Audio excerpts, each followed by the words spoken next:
this week's producer. You're listening to the 19.9 Podcast.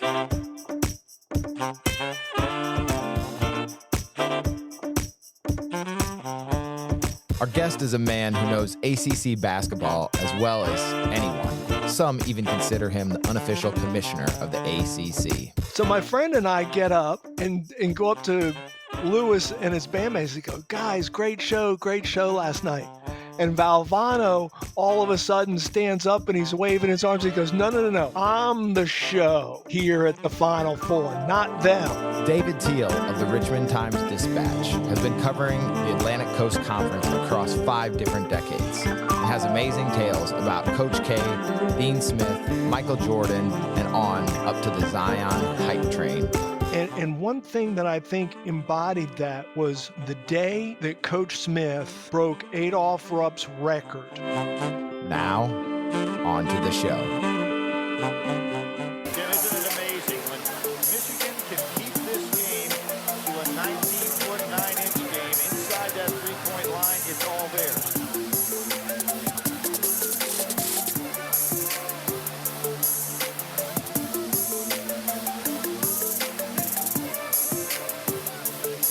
Nice move by Steve Fisher here. Well, David, thanks for joining us here on the podcast. My pleasure, Danny. Thank you for having me. Well, I'm geeked to talk ACC hoops, and we had a pretty odd 2020-21 season due to COVID, and I think you're back in the thick of it covering hoops now. So how are you enjoying this quasi return to normal as we're in the thick of the conference basketball slate right now? What I think I enjoy most, and I probably speak for my colleagues, players, and coaches, is the return of fans.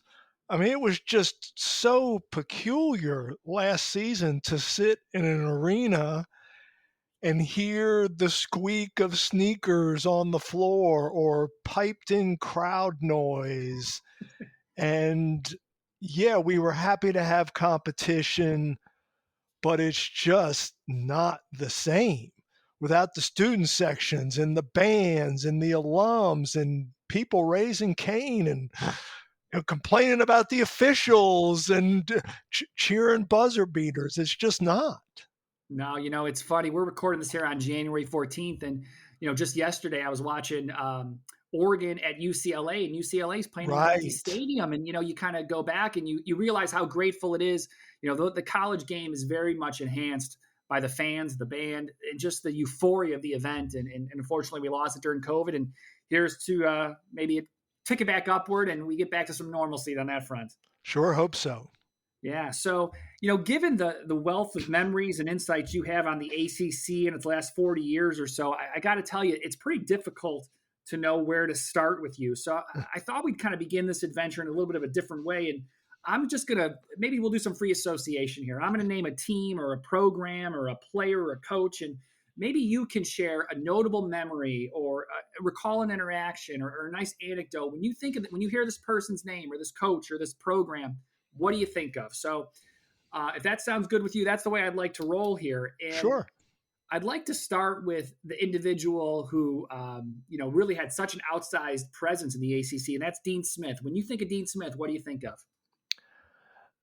Danny, Dean Smith had the most incredible memory, not of any coach I've ever encountered, but almost of any person. His recall, even in the latter stages of his career, of specific games, moments, players, and the precise year, it was just amazing. And one thing that I think embodied that was the day that Coach Smith broke Adolph Rupp's record for career coaching victories. It was in the NCAA tournament in Winston-Salem at Wake Forest Joel Coliseum. And so many former players and managers and support folks were there, of course, for the moment. And Dean's up at the podium after the game, and Dean never wanted it to be about him. He hated the fuss. It was always for Dean about team. but he started talking, Danny, about managers, and he started naming them all from over the years. And I think he went through a litany, certainly not of every one, but I think he probably could have recited the names of the managers in his program over the decades. It was remarkable. Yeah, it's time. Dean Edward Smith time. We won a disciplined team, and I was kind of a dictator. I hope you could say maybe a nice dictator sometimes. Hold it, Larry! You're talking and I'm talking. When does that happen? You think about the four corners offense that he kind of pioneered, and when you hear about this unique anecdote, his memory, that's what kind of sticks with you. That's pretty interesting. I'm a Chicago guy. I grew up not far from Coach K's world. And I confess I'm a Duke fan. So, Coach K, what do you think of when you hear his name? What do you think of? I think of two encounters with Mike. And as I probably will often during, Mike, so you're pretty cool. As I probably will several times during our conversation, Dan, I'm going to date myself. I covered Mike Krzyzewski's first NCAA tournament game as a coach. This was the 1984 West Regional in Pullman, Washington. And Duke was sent out there. And I was a Cub reporter for the Fayetteville Times in North Carolina. And the Blue Devils lost to a Washington team led by Detlef Schrempf and Christian Velp. Really good team. And it was a really close game, lost late. And there were no formal press conferences and podiums and such. But Mike just came out of the locker room and was talking to a group of us. And he said, the operation was a success, but the patient died.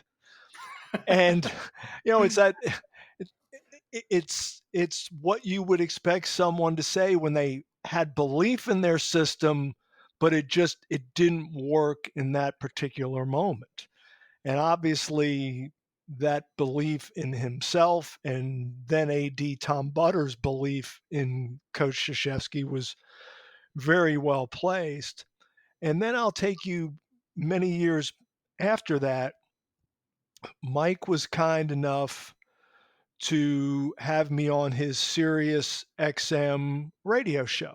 It was just prior to an ACC tournament. And he just wanted to talk about history of the event and what it all means. And a week later, I got a handwritten thank you note from Mike for appearing on the show. Keep in mind, he was preparing his team for the NCAA tournament at this point. But yet he still, it probably took him, 60, 90 seconds. But he took that time to send a note. And I just thought it was so gracious, and I was so struck by it, and I've always kept it. When I think about Krzyzewski, one thing I think about is, so when he comes in 1980, he actually takes over a team that was ranked number one. I think they went to the Elite Eight in the last year of Bill Foster's tenure there. But Krzyzewski comes in, they go 17-13 his first year, 10-17 his next year, 11-17 his third year. And the program stuck with him. The administration stuck with him. You think about coaches today. I don't know if a coach could come into a blue blood program like that, have those results in his first 3 years, and survive it. Agreed. And it's actually very similar to the first gentleman we discussed, Dean Smith. Dean was once hung in effigy in Chapel Hill early in his tenure, before he became dean and ran off the most remarkable streak of consistent success, literally decades in a row of finishing first or second in the ACC, which was the toughest league in the country. It was remarkable. But yeah, Mike always goes back, and the ACC network did a documentary on it, the class that saved Coach K, that recruiting group of Allery and Dawkins and Billis. And, early on in your sports writing career, David, you had one of the greatest what-if cases in basketball history, and that's Len Bias. So, again, when you think about Len Bias, what comes to mind on that front? Because that'd be pretty jarring for young sports writer. I presume you had to write a few stories about that. What was that like? From Television 9, Washington's news station, this is Eyewitness News at noon. A local success story took a tragic turn this morning.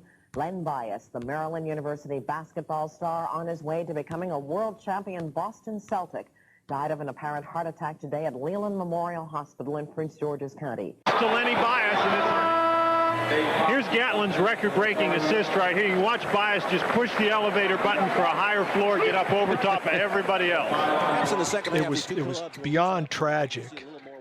And Danny, I went to high school in suburban Baltimore.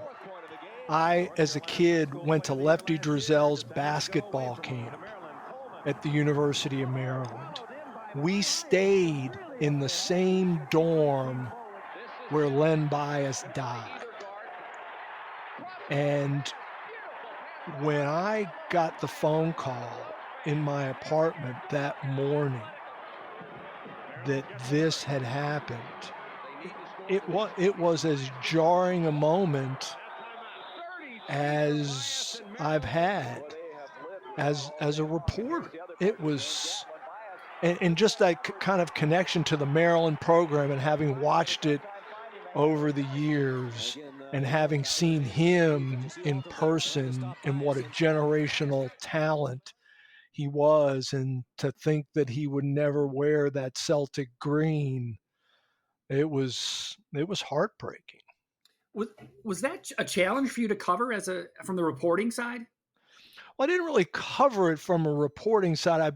I think I wrote a column just about that personal connection and the tragedy of it. I certainly wasn't up there covering the police investigation and such, and how they were looking into the cocaine connection and all that and cause of death. And then eventually that cost Lefty Drizel his job at Maryland, and then the program was changed forever. Yeah, one of the other generational talents in the ACC was Tim Duncan. Yeah. What do you think about him? Old school. Great word. Old school, old soul. And what a unique recruiting story that Dave Odom gets a tip about this tall cat down in the Virgin Islands, and and they go down and see him, and he really, when they first evaluated him, couldn't play much. He was a swimmer. He wasn't a basketball player. And to think that in 4 years there, he developed an ACC Player of the Year and a first team All-American, and now a basketball Hall of Famer. I forget how many rings he won in San Antonio. And all of it happened, and it never changed him. He was still just this chill, unaffected. Stardom never got to Tim Duncan because he really didn't want it. He just wanted to play. Was that pretty clear to you? As you're covering the ACC in the mid 1990s when he's there at Wake Forest? Was it pretty clear, not just on the court that he excelled, but was it clear in your interactions when you'd be in press conferences and the like that he was a different kind of cat? Absolutely. He was just so understated. He really didn't enjoy the interactions with media. He much preferred that Tony Rutland or Randolph Childress serve as the team spokesman, and they were more than willing to. They were the extroverts, and Tim was the introvert. And Dave Odom, is about as extroverted as a coach as you could ever encounter.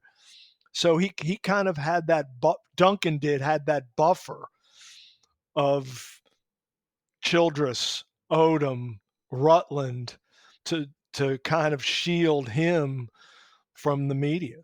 Yeah. Those of us who've seen the great 30 for 30 documentary on the NC State championship team, you make a nice appearance in that, don't you? And obviously the central figure in that story is Jim Valvano, the late Jim Valvano. What memory sticks out about him? It was my first Final Four. I was working in Fayetteville and got sent out to the West Regionals in Ogden, Utah, where NC State was in the Sweet 16, and as was Virginia and Ralph Sampson. And they end up meeting in the Elite Eight in what turned out to be Sampson's final college game, and NC State wins and goes on to Albuquerque in the Final Four. And a bunch of us just went straight from Ogden to Albuquerque. And so every day we would go to the NC State hotel and just hang out and talk to folks. And one morning we're sitting there in the lobby with Valvano, a group of North Carolina reporters. And the night before, a reporter buddy and I had gone to see Huey Lewis in the News at now you're dating yourself. Yeah. Oh, I get it. at some club in Albuquerque. And we're sitting there talking to Valvano, and in walks Huey and the band. So my friend and I get up and go up to Lewis and his bandmates and go, guys, great show last night. And Valvano all of a sudden stands up and he's waving his arms. He goes, no. I'm the show here at the Final Four, not them. Jimmy, he was the anti-Dean. He wanted that spotlight, and he craved it for himself and his program. And God rest his soul, that the celebration, the video of him running around the court after Lorenzo Charles's stick back, looking for somebody to hug, is as a beautiful a moment as you'll ever see after a game. Yeah. And those NC State guys, do you cross paths with them a lot? And if so, what are some of the things they kind of immediately go to? I really don't see them much. Terry Gannon's in broadcasting, but really not in basketball. Derek Wittenberg and Sidney, Sidney Lowe was the coach at NC State for a while, but no longer. I see Coach V's brother, Bob Valvano, because he does Louisville radio. See him occasionally. I remember doing kind of a retrospective on one of the anniversaries of the '83 championship team, and sitting down with Bob and talking about his memories of that time, and even talking to Dane Suttle, the Pepperdine player who was like a 90% free throw shooter for his career, but missed the front end of a 1-and-1 in either the first or second round against NC State. And had he made them, there would have been no cardiac pack, no Final Four, no national championship. And I talked to Dane Suttle about it, and he was like, I'm fine with it. Look at the history that happened because of this. Look at the good that came of Jimmy V becoming a celebrity and a spokesman for cancer research. And his perspective on that was so cool to listen to. Yeah, the basketball gods at work there. I want to ask you about one more team that I think is pretty, personally, I think is pretty underrated in ACC lore. And it was a team that, had national championship aspirations, and certainly I think was in the mix to run it if it wasn't for UNLV. And that's Georgia Tech's Lethal Weapon 3 team. Here, no good. Rebounded by Anderson on the dribble. 4 seconds. Anderson going all the way. Pumps a shot. It is good. Senior guard Brian Oliver has enjoyed an outstanding career. as has junior forward Dennis Scott. But it took a freshman from New York named Kenny Anderson to tie this group together to bring Georgia Tech to within shooting range of the Final Four. He's just a freshman, but the Final Four has been his wish too. When I was a little kid, I always dreamed about going to the Final Four, and now I sit here one game away from it, and it would mean the world to me just to be a part of it. Today's winner moves on to Denver, and someone's dream will come true. It was a really fun bunch to cover, and I was actually fortunate enough, Danny, to be in New Orleans when they won the Elite Eight game to make the Final Four in Denver, 1990, along with Duke and Vegas and Arkansas there for the semifinals. And yeah, think about the 4 coaches in that Final Four. Right. I mean, just vibrant personalities, unique personalities, dynamic personalities. I mean, 4 real strong. Tarkanian, Nolan Richardson, Bobby Cremins, Mike Krzyzewski. Yeah. And I'll tell you a quick Cremins story. And this was before Lethal Weapon 3, but Cremins was an unbelievable character. And Cremins, before he got to Georgia Tech, had a history with the ACC tournament, having been a player for Frank McGuire at South Carolina.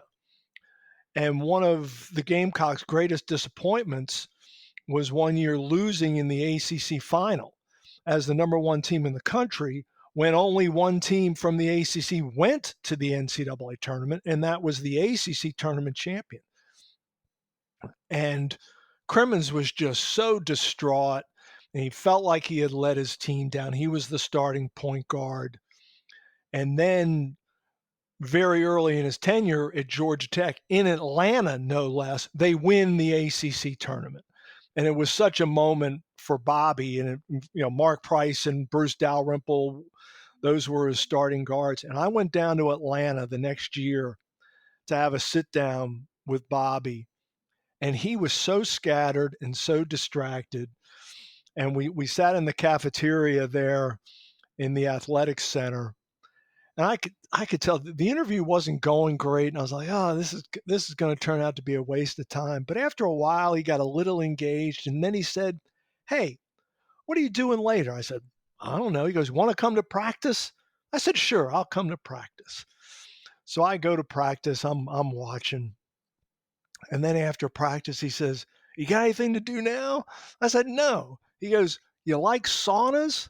I'm like, I guess. He goes, come on. And the next thing you know, I'm sitting in a sauna with Bobby Cremins just hanging out. And it was so bizarre, but so much fun. Yeah, they don't make them like that anymore, do they? No. So, we just spent some time here talking about some of the bigger names and storylines in ACC history. And, it's rich and it's deep and it's filled with characters. The ACC has been your wheelhouse all these years, but you've, of course, interacted with SEC and Big Ten and Big East basketball, and those have their own unique characteristics. But what do you think kind of really makes ACC basketball different than the rest? Danny, it's a great question, and I think it goes back to the formation of the conference in the early 50s. An offshoot of the Southern Conference, and it was very North Carolina centric, of course, with Wake Forest and NC State and Duke in North Carolina, where basketball has always been important and was important in the Southern Conference. And then very early on in its history, the ACC produces not only the 1957 national champion in North Carolina, but an undefeated national champion, one that at the Final Four won back-to-back triple overtime games with no day off in between, and the championship game was against Wilt Chamberlain and Kansas. I mean, that's about as storybook a start to a conference history as you can imagine. And I think that just in of itself started to forge this identity and this passion along Tobacco Road for ACC basketball. And that's so interesting. And so the ACC, I think, is most identified with basketball. Sure. The SEC, we think about football, I think, first and foremost. The ACC, I think we go straight to basketball. And, it's had some success in football over the years, but the league's success on the hardwood really trumps anything on the gridiron. And yet football has really driven some of the conference's evolution over the years. When you think about most notably the addition of programs like Miami and BC and Syracuse, Louisville, Pitt, how is that expansion, which is really driven by football, and you cover football too, so you see it from that side, how has that changed the tenor of basketball in the league? Well, it goes back even before those expansions, Danny, to the league bringing in Florida State. Absolutely, yeah. In the early 90s, and Gene Corrigan, who was then the commissioner, was really prescient in understanding that football was very quickly becoming the economic engine that drives college athletics. Yes, the ACC's wheelhouse is basketball, but to survive economically, its football really needed some juice. And bringing in Florida State there in the early 90s, with when Bobby Bowden had it rolling, and then followed by Miami, Virginia Tech, then Boston College. Yeah, it was football driven. And what did it do to basketball? Well, it grew the conference so large, as most other conferences have grown, that the traditional double round robin schedule vanished. I mean, the ACC, it used to be so not regimented, but so routine that not only would you play every team twice during the regular season, you would play them in the same order in the first and second halves of the season. That's how structured it was and how routine it was. And the fans became accustomed to that. So it was very jarring when all of a sudden, okay, what? Duke and NC State aren't playing twice this season? How does that compute? Virginia and Duke aren't Virginia and North Carolina aren't going to be playing twice after all those epic battles between Jordan and Perkins and Sampson and Wilson. Really, that's not going to happen anymore. That's the price you pay.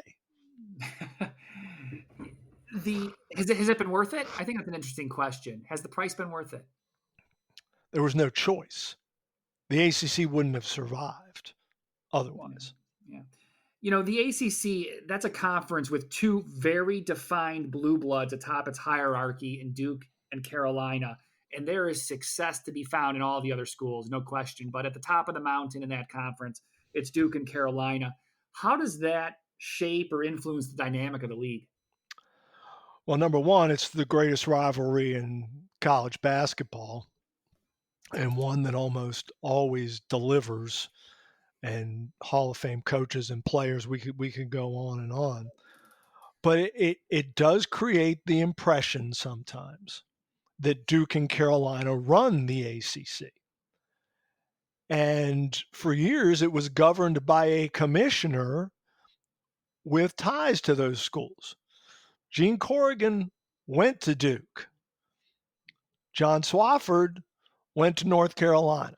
John Swofford, the longest tenured commissioner in ACC history. But the ironic thing is that no two schools opposed expansion more than Duke and North Carolina. But they were overruled by their conference colleagues. So this idea that somehow Duke and North Carolina controlled the ACC was patently false, because if they did, this expansion would not have occurred. Where was the dissent between Duke and North Carolina? Why didn't they want expansion? They wanted to keep it smaller because of basketball. Interesting. We're going to circle back to the ACC in a moment to round out the show, but you've been in Virginia all these years, and I want to step out of the ACC for a bit and leverage one of Virginia's most storied prep athletes of all time, and that's Allen Iverson. When did he first hit your radar? the summer before his junior year at Bethel High School. He was playing for Boo Williams Summer League in the AAU Nationals in Winston-Salem. And a friend of mine, John Justice, was at the time the sports information director at Wake Forest. And I'm sitting, this is before cell phones, texts, all that. And I'm sitting in the office and my phone rings and it's John. He said, "Get down here right now. This kid is tearing it up. Every college coach in the country is watching him. It's amazing. Get down here." So I told my editor, and he said, "Pack your bags, go." And so off to Winston-Salem I went, and to watch this kid. And everybody was right. All the coaches were just gobsmacked at his gifts. And, we ended up playing in the championship game against a North Carolina team that included Jerry Stackhouse, Jeff McGinnis, and a young Jeff Capel. I mean, quite the collection. But Iverson and his group won. And the group also included Tony Rutland, his running mate at Bethel High School. They were in the same backcourt. Rutland, who of course played with Duncan at Wake. But that was the start. Yeah. You saw Iverson progress from that, obviously through his legal issues when he was there in high school, and then into Georgetown, into his pro ranks. What's your favorite Iverson memory? Because you saw him go through this whole trajectory. My favorite Iverson memory is before all the legal stuff, before Georgetown, before the NBA. And I sat with him in the bleachers at Bethel High School one day after practice, just the two of us. I don't know, half hour, and just talking about basketball and life. And I found him very likable and engaging. And suffice to say, we've had some tense moments since. But it's all good. Whenever we see each other, we embrace, and he just goes, "Dave," in that gravelly voice of his. And it was cool to see him get in the Hall of Fame, and how emotional he was about that, and how much it meant to him. Yeah, the grit to his game was always so impressive. You mentioned Boo Williams earlier, and that basketball tournament he has. And I want to go to something you wrote in 2014 about attending Boo Williams' annual prep basketball tournament in 2005. So this is about the 2005 tournament. You wrote, "I saw a can't-miss kid. He was 6'9", a brilliant long-range shooter and a graceful athlete. This kid could be better than Kevin Garnett, I thought." Who was that player? Another Kevin. KD. Kevin Durant. Kevin Durant. It was crazy. This was back right now. Boo Williams has a complex in Hampton with like 8 courts where he can stage these tournaments in one venue. Back then there was no Boo Williams Sportsplex, and his tournament was scattered all over the region at different high schools. And I went over to watch this DC area team over at Phoebus High. And weren't many of us in the bleachers. I forget who I'd gone there to watch, but it wasn't Durant. Mm-hmm. And I was like, whoa, I need to know more about this guy.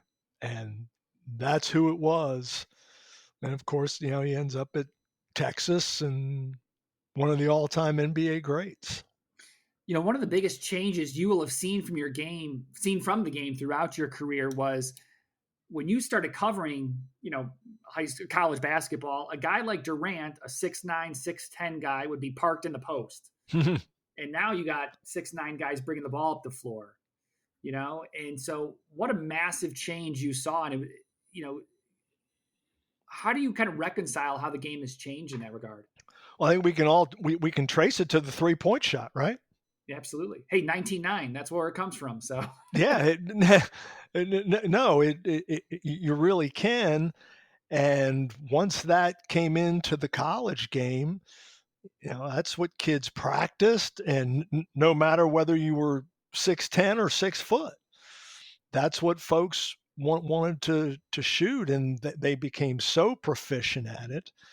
And you see so much more 4 out, 1 in, or maybe even 5 out, no 1 in offense. And some people's, Bob Ryan, the irascible former columnist for the Boston Globe, who's forgotten more basketball than any of us know, he still rails against the 3-point shot and all the damage he thinks it's brought to the game. But hey, I enjoy watching athletes, no matter the rules, and it's been fun to watch the evolution and to see these taller guys become so much more versatile.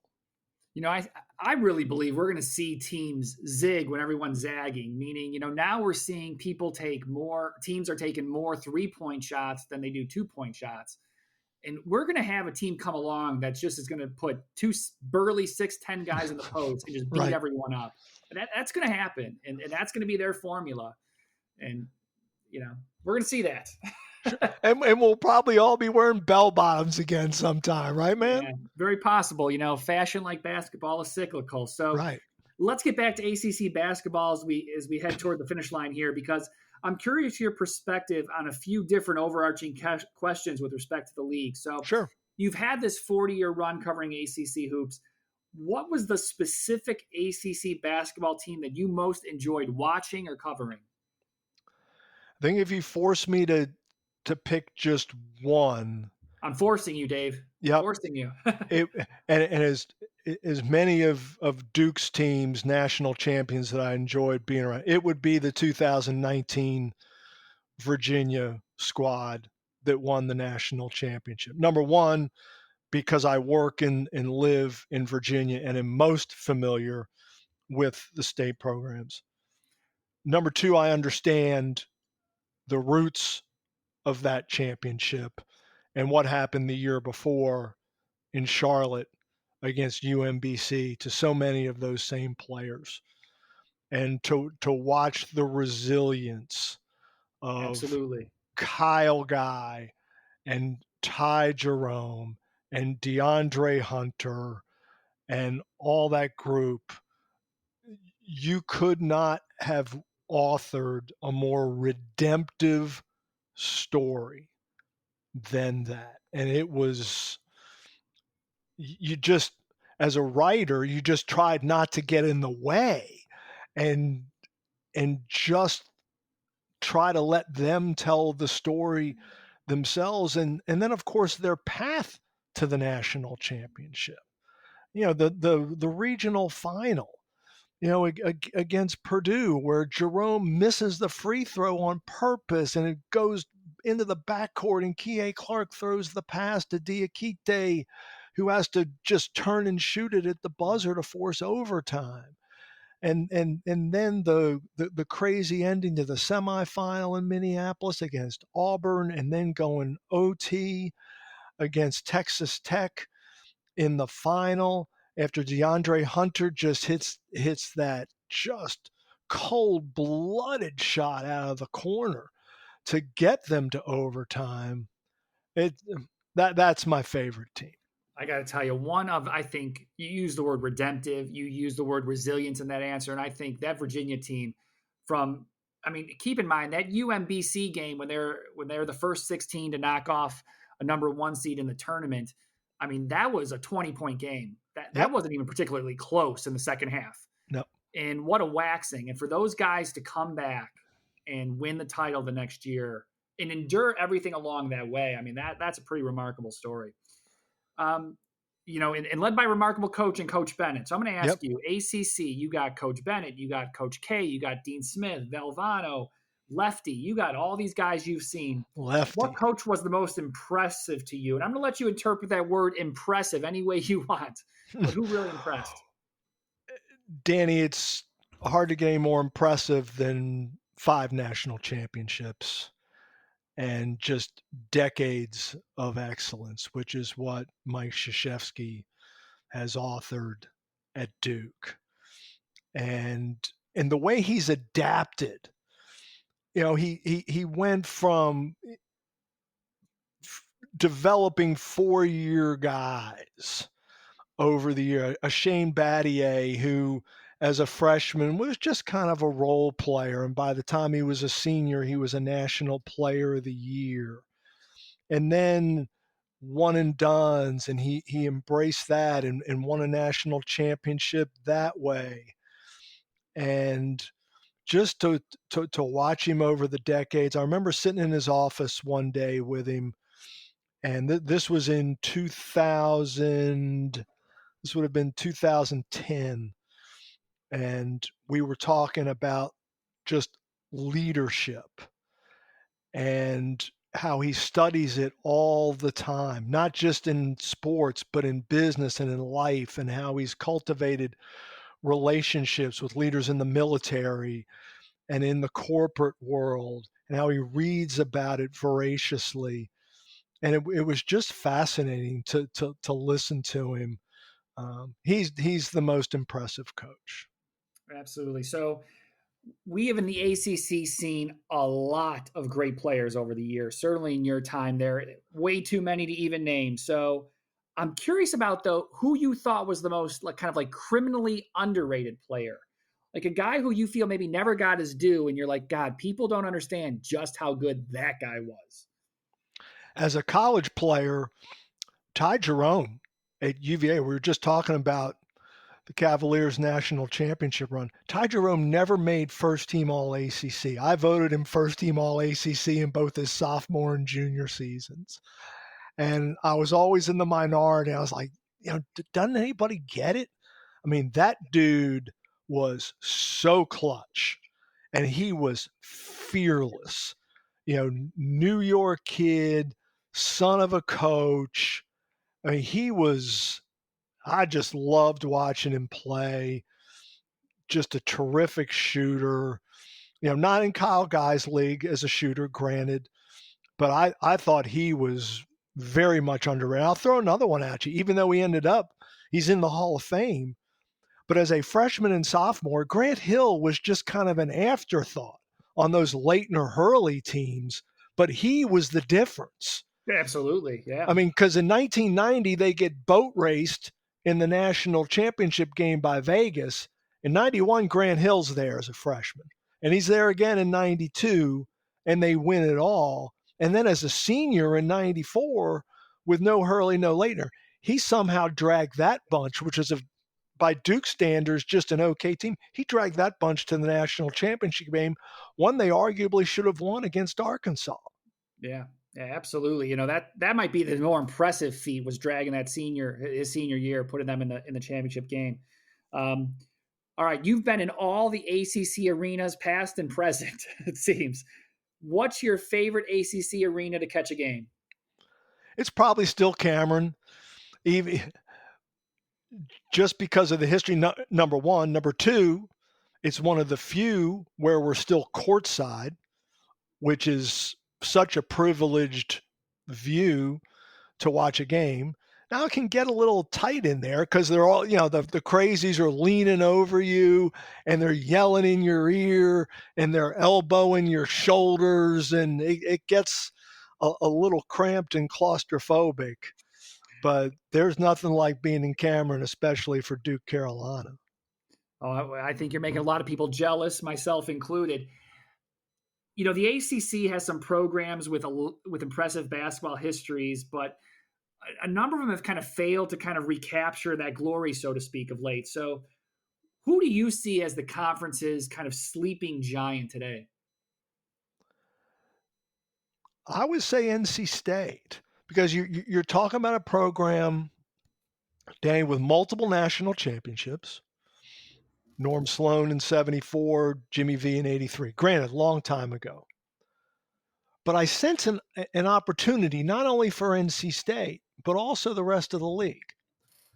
Because Duke and North Carolina are in transition. Carolina from Roy Williams to Hubert Davis right now. Duke next season from Coach K to John Shire. Will John Shire and Hubert Davis turn out to be great hires? They very well may end up that way. But there's going to be some, and I'm not even sure if slippages, but there's going to be an opportunity for other programs to get back in the mix here. And I think NC State, right there in the shadow of Duke and Carolina, can Kevin Keats and his staff recruit well enough, to get the Wolfpack back near the top of the league? Because if you're near the top of the league, you've got a chance nationally. What do you think the formula is for a place like NC State? Because they are quite literally in the shadow of UNC and Duke, these two, heralded programs. So what do you think the formula is for a program like that to be competitive at a consistent level and reach the promise and potential that, you think they have? Yeah, well, it's all about player recruitment. You got to have guys. And NC State's got plenty to sell. Resources, the arena. Yeah, I know it's not on campus, but what a great place to play. And when they're good, that place rocks. And challenge prospects. You want to come compete? Let's go slay the Dragons next door. Let's go beat Duke in North Carolina. And there's only 13 scholarships on a Division I college basketball roster. They all can't go to Duke, Carolina, and Kentucky. You can get your fair share at an NC State or a UVA or a Georgia Tech or a Louisville. I want to stick on this a little because, one of the things is once these college players maybe have success, they've been jumping to the NBA. So if you have a nice run at NC State, if a player leads that run through March Madness, odds are he's off to the NBA the next season. He's gonna strike while the iron's hot. How do you think NIL is going to change some of this? I'm not, if at all. Yeah, I'm not sure that it will, and it's so new, Danny. Since July, we have no data really to work with, so it's almost impossible to tell. I was talking with some marketing and legal types just yesterday, actually, about NIL, and their take was it's a whole lot less lucrative out there than you think for 99.9% of college athletes. It really is. Will Bryce Young, will a quarterback at Alabama, and will a generational talent such as Zion Williamson cash in? Absolutely. But for a vast majority, even starters in the ACC and NBA prospects, it may not be this transformational change that a lot of people anticipate. I want to close it here. We call this series Going on Press Row here at 19.9, where we've talked with some of the game's, scribes and chroniclers, and you're among them here. And what have you most enjoyed about your job over this last 40 years, particularly as it relates to covering ACC basketball? Just the opportunity to witness history. I often joke with folks that sports writing has offered me perpetual adolescence. I mean, I never had to grow up. This is what I do for a living, and to be able to watch, what over the decades has been the best college basketball conference in the country has been nothing short of a privilege. I mean, I've been to every ACC tournament since 1984. It's my favorite weekend of the year. I enjoy it more than I do the Final Four. Well, you've seen college greatness up front, David, and we appreciate you joining us here on the 19.9 podcast here today and sharing some great memories. My pleasure, Danny. Thanks for having me, man. Thank you for listening to the 19.9 podcast. If you haven't already subscribed to the podcast, make sure you do. And while you're at it, leave us a rating or review. 5 stars only, like the basketball camp. We also have links to all of 19.9 social media so you never miss a release. Until next time,